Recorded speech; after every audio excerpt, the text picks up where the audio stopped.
Hello, everybody, and welcome to another edition of the Zone Star State podcast. I'm Matthew Brune, and joining me once again is Ishmael Johnson. And Ish, today we are joined by the head coach of Baylor women's basketball, Nicki Collen. Coach, how are you doing today?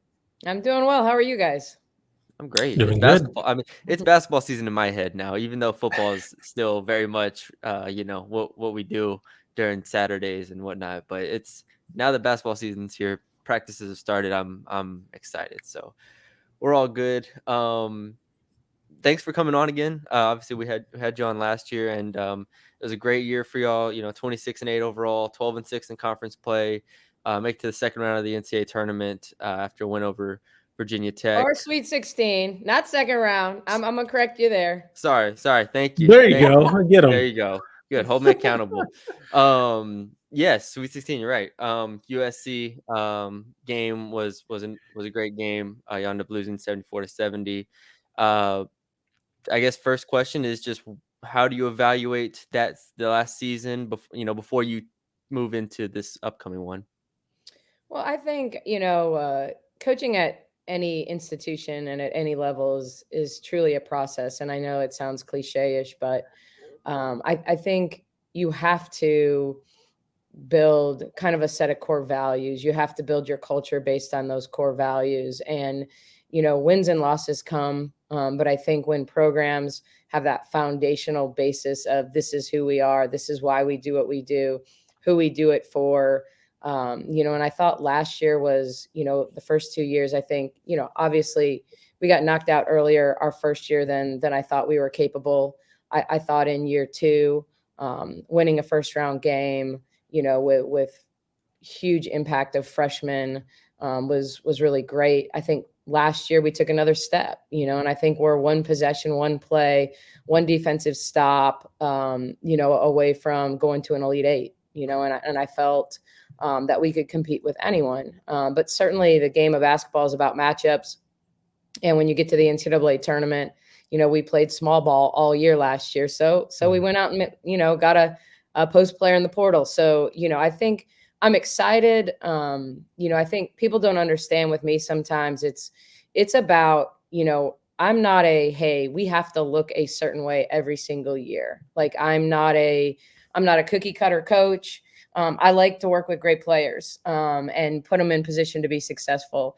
If we're going to play small ball, I'm going to figure out how to be great at playing small ball. If we have size, we're going to be great at throwing into the post and playing off someone that can score in the post. And so, I think each year is a little bit different in terms of what are our strengths, what are our weaknesses, and how do we maximize our strengths? How do we minimize our weaknesses and allow our team to really shine and be a good representation of Baylor University. So really excited about where we're at and think we have a chance to take another step this year. Last year, defensively, you guys took a big step forward as well in my eyes. What kind of changed for you? Because like you mentioned, it was still a smaller squad, than a lot of your peer programs, but especially the game in particular that I was at was the TCU game. When they were fully healthy, or for the most part they were healthy, and you guys pretty much handled them really well when they were at probably their peak. Yeah, I think. The first year we were here was probably analytically our best defensive year. Sure.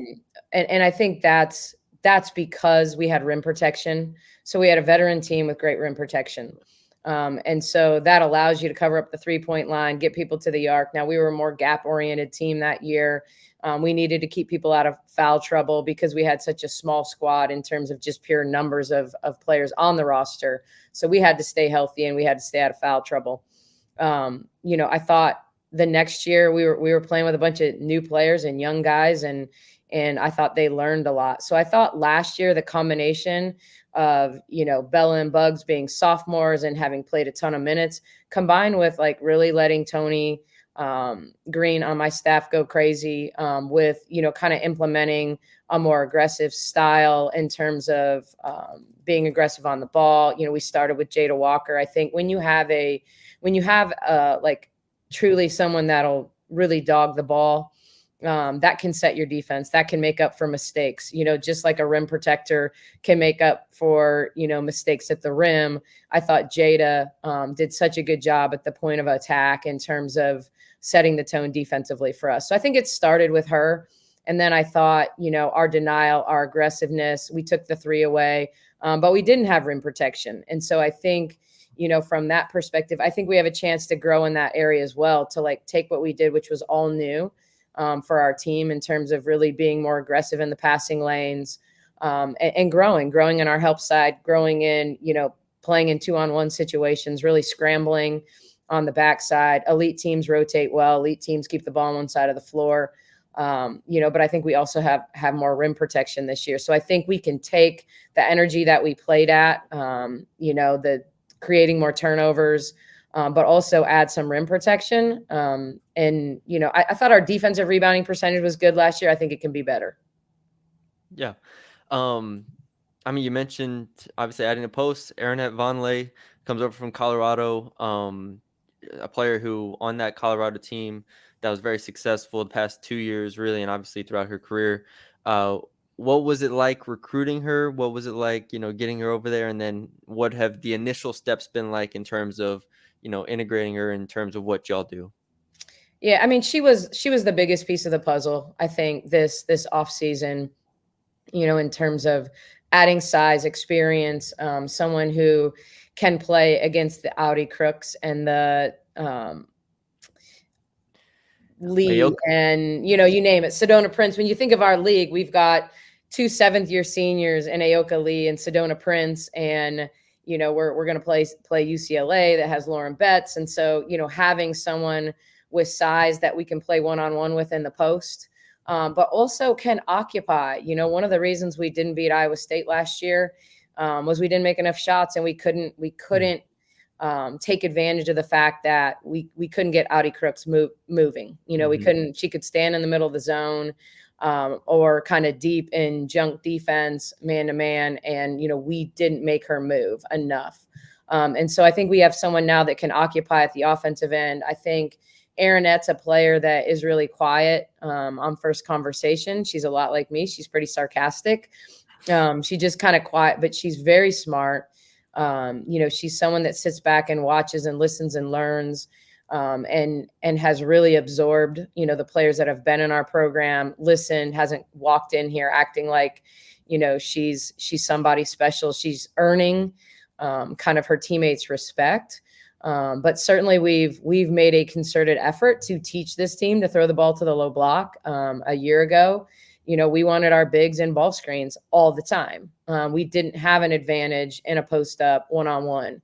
We had advantages with size, spreading people out, Dre shooting threes, Asia attacking off the bounce, kind of from those power forward positions, where now we have someone that we're spending more time teaching 3-player action and reading who's tagging and throwing it back and throwing it in. And, we wanted to be in 2-player action as much as possible last year, because we wanted to create space for our bigs and our guards. And so, I mean, it's something that we're having to teach and implement. And, we're going to rim, run, and post, not necessarily always just run and screen and transition. And so, it's been an adjustment that way, but I think her teammates know that she's capable of putting the ball in the basket in a really, really efficient manner. And so why wouldn't you throw it when you're going to score 65% of the time if you throw it to we call her Nettie, 2 feet from the basket? Like, she's going to do her work early. She's going to finish. She's going to get fouled. And I think what they're going to realize with time is that she's going to get a lot of attention. And when she starts to garner a lot of attention, their shots are going to be easier. It's going to be easier to get open threes, 2-on-1s on the backside, one more passes, because, there's going to, if they don't double, there's going to be congestion. They're not going to just let her play one-on-one all the time. Is it hard to teach those entry passes, like the type of feel passes, in a way where you have to like really read, obviously, whether they're 3-quartering, where the help is, all that stuff? Just is that something that's Yes. hard to No, it teach is hard to nowadays? teach. It is absolutely hard to teach. It's the great passers know the pass is there before they catch it. They understand how the defense is playing, whether you're moving the ball in a skip or you're moving the ball from point to wing, like they already have a feel. Great post players also are going to tell you can watch any great post player in the pros, talk about like when they want the ball thrown high low, because they know they have that person sealed up, and the pass needs to come high low because of deep help side. So we either got to skip it or play to the high low. So we're having to teach high low, and it's going to be something that we do no different every day than, we're going to we're going to work on ball screen action. We're going to work on feeding the post, playing out of the post. Where's the help coming from? Diving the backside post. Is the diagonal there? You know, what does the defense take away? So it's just part of what we do. A year ago, we spent a ton of time because this team is actually better in closeouts than they necessarily are in ball screens. So, you know, when we get the defense moving and we get a catch and a closeout, okay, we attack baseline. We got to have the drift. We got to have someone cracking back. We got, you know, so that's something that we drill regularly. We've got to drill post feeds the same way. We've got to get guards to understand when the play is the high low and to not just hold it, stare at it. And then we're going to end up with a 3 seconds, you know, if they look at it too long and don't move it. So, you know, it takes timing. You know, timing is something that doesn't happen immediately. Sarah Andrews is the only player on my team that played with Nalissa Smith, and we threw the ball to her a lot. We threw the ball to Queen Egbo. But the rest of our players have not, you know, played a ton of minutes with a dominant post.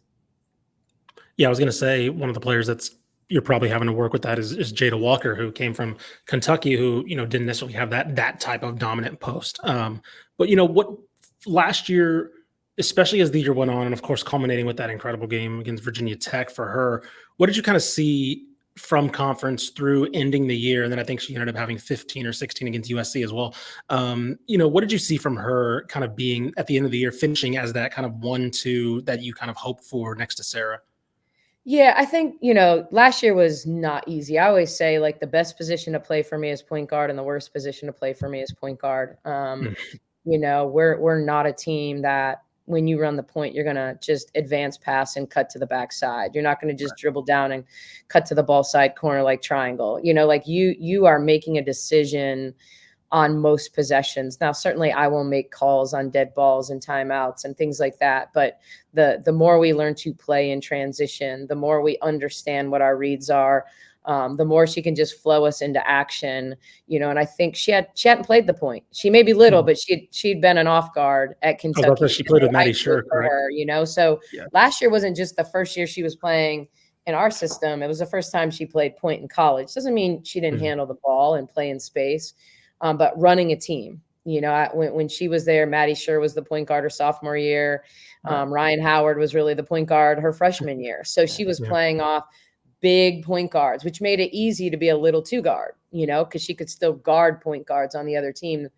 And so, you know, I think I learned to coach Jada better as the year went along. I think she was trying to figure it out early, and then she went through a slump where she couldn't make a shot. And then late, we got her into a space that she was really confident and comfortable. You know, we saw these huge games early at Texas where she played so well. But then, you know, had a lull in conference where it was like she stopped looking for what I call her layup, and it's her 15-foot pull-up. Like when Jada gets her shoulder square, and she can do it right, she can do it left. It's not like we got to get her to her left hand, you know. But when she gets to 15 feet, she's probably going to shoot that at a really elite level. And there's not a lot of elite mid-range jump shooters in college women's basketball or the pros, quite frankly, on the women's side. And so, you know, getting her to understand her read really is simple. You know, if I'm coming off a ball screen, is my 15 footer there? I'm going to take it. If it's not there, it's because the post has helped. Now I got to be able to make the pocket pass. And I think that's where she hasn't gotten yet. You know, like we're starting to see that maturation of it's wanting to make the right play all the time, but learning to feel it. And so one of the things we talked to her a lot by the end of the year was your eyes are going to tell you what to do. We would rather you trust that, because she's very much someone that wants to please. If I tell her to look for something, by gosh, she's going to look for it if it's not even there, you know. And that's the game of basketball. It may be there one time, and so you tell someone to look for it and it's not there. They play it. They don't tag that time. They do tag this time, you know. And so, you know, trusting her eyes to tell her what to do and not just trying to please, you know. And I think that's the challenge of a point guard, getting other people involved. But, you know, I keep telling her, the more she makes a 15-footer, the more the post player is going to step up, the easier the pocket pass is going to be, you know, and not predetermining. So I think it's a combination of her beginning to understand why we do what we do, being a little bit more confident in that approach, but also us understanding, like, here are the simple things that we need to get Jada to do. We knew that Georgia Amor, as good as she is, could not guard Jada in step ups and drags. We knew that Strack, and it wouldn't have mattered if it was Kitley, was going to be sitting back in drop coverage. Right. And we knew we could take advantage of that matchup all night long. And so that's why my frustration came in early in the game, where Jada picked up a couple cheap fouls that were questionable because we didn't get to exploit it. Now, I'm not saying she would have gotten 60, but she sat out a lot of the first half, and Sarah carried us against Virginia Tech because we couldn't exploit that matchup the way we thought, and I think that's where we understand what we've got in Jada. She's got to get better at post feeding. She has to get better at seeing action on both sides developing. But we know what we can get out of her, and we know it can be really, really effective. Yeah, I was about to say, I think late in the game, a lot of those closeout shots, or at least the shots that gave you guys a cushion, were those 15-footers off the screen, where it was just pulling, being decisive, and then eventually that led to her being able to attack the basket because they were sitting on the. So yeah, I see your point there, definitely. Dariana Littlepage Bugs and Bella Fauneroy are now juniors, which is crazy how time flies. Because I remember those freshman years so vividly. How what are their expectations going into the year? Obviously, adding Aaronette kind of changes, I guess, a little bit in terms of they won't be asked to do, I guess, as much of the interior work. But just what are your expectations for them, and how do they kind of fit into what you want to do? They, I think for them, I think they're just becoming more confident in what we do. Their voices are getting larger. I think their biggest jump was on the defensive side their sophomore year. Bella in particular took a huge step. I put her up for the all defensive team in the league. I thought, she had the ability. We had her on Emily Ryan. We had her on 4 players. We had her switching on 5s. And so it's her strength and versatility that she has, and I think that's what makes her really special, because she started to understand. I mean, those two, their freshman year, people could set them up for back cuts. They could screen them and they'd give up threes, and they got thrown in the fire, because when you think about their freshman year and the schedule that we had, they faced Maddie Siegrist, who was a first-round draft pick. They faced Ashley Jones, who played in the WNBA. They just were consistent. Maddie Williams at OU, who was at almost 2,000 point scorer at OU. So they were facing elite power forwards and kind of taking turns guarding them. And I think, Bugs, one of the things we did with Bugs last year is moved her to guard perimeter players. Even though she kind of played the power forward for us, she guarded on the perimeter more. It took her away from, getting out physicaled around the rim. And Asia and Dre did a little bit more of that. So, I think for them, I think they've had a ton of growth on the defensive side, in particular. I think they're coming into a leadership mode in terms of, okay, we're becoming the veterans with Sarah here at Baylor. We know what the core values are. We know what the expectations are. We know how we're supposed to show up every day, and how we're supposed to act. And so I think there's a confidence in that. But I also think offensively, we've worked really, really hard with Bugs at being confident and taking her pull-up jumper, off the dribble. She struggles. She's struggled in the past to make shots outside 8 feet, consistently on the catch and shoot. But she's been really, really good when she puts the ball down. She can put it in place, but it's that rhythm, similar to Jada, that she gets that rhythm, that bounce, that momentum she gets from the bounce. So really getting her to embrace finding places to take that and then develop the 3. And she's starting to make the 3 more consistently. She's starting to get more reps, kind of on the wing. There could be lineups this year where they're on the wings together at 2 and 3. Now we got to play a little bit differently in that case. Neither one of them is elite coming off the ball screen. But I think they can play in closeouts. I think they can play in space. And so, I think the versatility is starting to amp up because we can trust them on the defensive side of the ball to guard on the perimeter. So I think they have a chance to really make a jump. Now they'll play some 3 and 4 together. They'll play some 2 and 3 together. But they've never really been players that we've funneled in and out for each other. Yeah, that's a good point. Yeah. When looking at at least quick look at the landscape of the Big 12, obviously changed with Texas and Oklahoma leaving, but you're adding programs like Colorado, who was good last year, of course. Arizona was a little bit down, but traditionally pretty well. Utah, of course, loses Peely, but another strong program. What are you assessing from the newcomers, but then also what you guys, the returning programs like Iowa State, like you mentioned with Audie Crooks in another year? Yeah, I think I think the Big 12 is really good. Yeah. Maybe Texas was a little better than all of us last year, but I think Mhm. we proved that we could play with them. And had we made some shots against their zone in the second game, it would have been really competitive down the stretch too.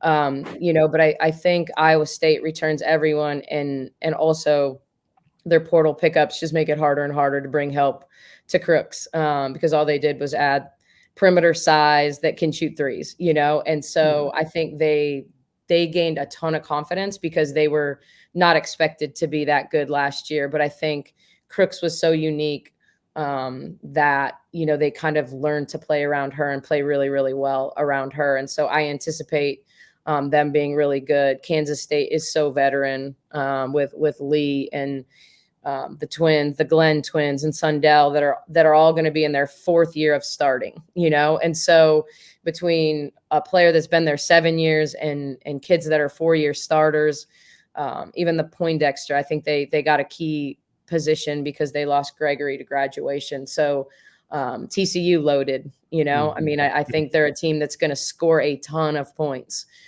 with Haley Van Lith and Shear and Hunter and you name it. They had a really good, really, really good haul in the portal.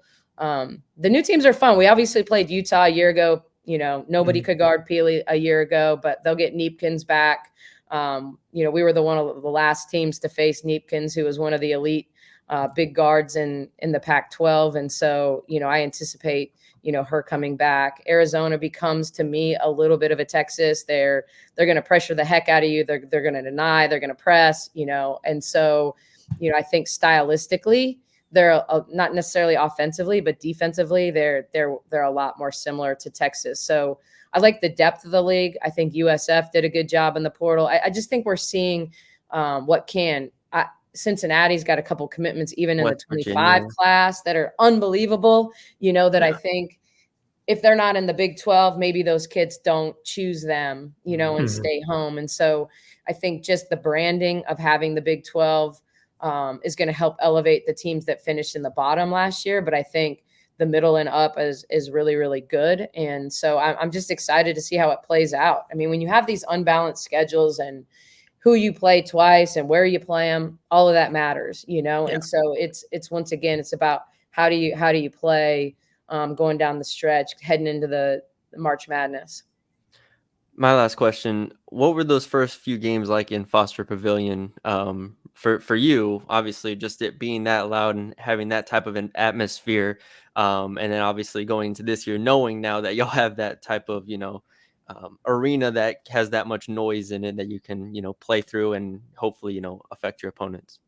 Yeah, Foster's is special. The first game I coached in here a year ago against TCU, probably having coached in the WNBA semifinals and a game 5 versus, some big matchups in here. I've probably never felt more pressure than I felt the day we opened Foster. We had just gone on the road and beaten Texas. We're ranked in the top 5. TCU was just getting ranked for the first time and we're undefeated. So you have the clash of two undefeated teams in a new building, and you just all this pressure in some ways to be good, Mhm. to kind of own like that this is our new space. And I think last year we learned really quickly that it's loud. I think the coolest thing about Foster is the energy that you can feed off. You could have the same number of people in Farrell and it has a totally different feel, in terms of the volume and noise in there. So I think our players feed off that. I think it gives us a true home court advantage. Last year, we were operating out of visiting locker rooms and couldn't get in there a lot, and it was a construction zone. Now, as we've moved into the development center and our offices are here and our practice gym is here and our locker rooms here, it's going to really start to feel like home because we're here. Mhm. We're here all the time, and we really get to make it our own. But it's been a really fun process to see all of it come together. And not just from obviously we want to showcase it. It helps with recruiting and all of that. But the bigger part is what does the function feel like? How do we become a better team, a better program because of the functionality of the space that we have, whether it's, underwater treadmills available to us, and things that we haven't had right in Farrell, So I think how we get to move, the way we get to move, it really goes into the development, of our players as much as it's just really nice, because nice, new and shiny. I told him I wanted our locker room to look like a 5-star hotel lobby, and it does, but it's about, how does our film room function in relation to our court? How do we move? How do we keep our players healthy? How do we keep them hydrated and all those things? And I think now, what's special about it is we have everything right here at our fingertips. I've never ran on one of those underwater treadmills. I've never been injured enough to do that. So that's a good thing. That's a good thing. Yeah. If you don't need it, then it doesn't really matter. I've seen dogs do it before too. Like when the dogs are rehabbing, sure. their little legs do it. But no, Coach, that's all we had. Thank you for joining us. This was a lot of fun. Best of luck this season. Yeah, we'll be rooting and hope you make the national championship game, so that way I can come on here and say y'all just made the Final Four. That's right. See you in Tampa. All right, Coach. Thank you. You got it. All right. Thanks, guys.